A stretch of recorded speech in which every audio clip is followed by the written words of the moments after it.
เอาสบายดีทุกคนมื้อนี้เฮากับมายามบ้านยามซองนี่โอ้ยมาเกี่ยวเขามา FC ทุกคนที่มาเกี่ยวเขาหน้าปีน้ำกันหลากหลายวิธีเอิ้นใส่เอิ้นหาเพิ่นได้มีรถเกี่ยวทีมงานนี่นะมีรถพาดเข่าอีก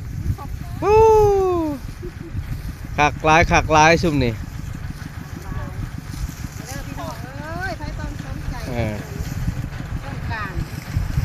เอิ้นใส่เอิ้นหาเพิ่นได้ทั้งทีมงานบ้านดงมักไผ่พอบ้านกีลูพอบ้านคันพอบ้านแอโอ้หลายติดต่อเพิ่นได้เด้อเขตปลายดอนโพดงมักไผ่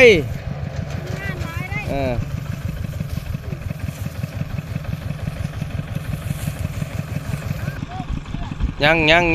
โอ้ยังโดนมันว่างเนี่ย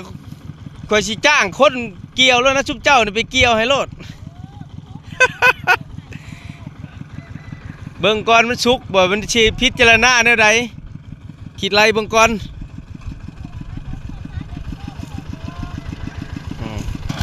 นี่เพิ่นมีรถตัดพร้อมนี่อยู่นี่เห็นบ่ทีมงานนี่หลากหลายวิธี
มันยากแต่ตัดให้น้อยนะคอยตัดตะกี้มันก็ยังยากให้น้อยนะ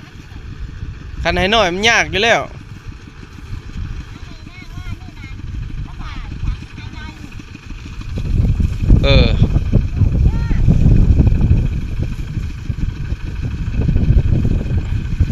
ทงนี้ยังบ่สุกเนาะทงนี้เนาะ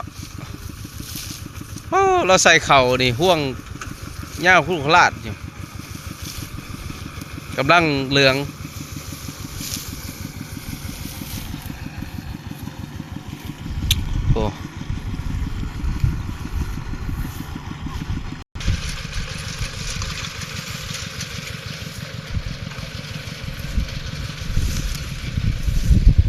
หน้าเพิ่นนี่สิได้อยู่บ่30-40 สอบฮะ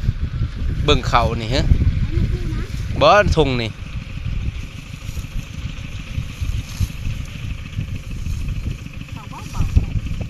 เบาเข่านี่นะนี่สะดวกสบายเลย FC ทุกคน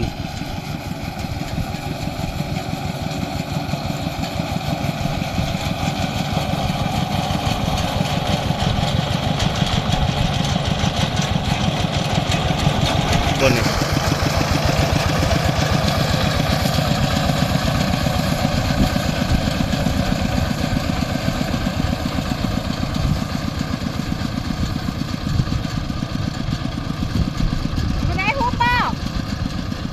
บ่ได้ฮุบนั่น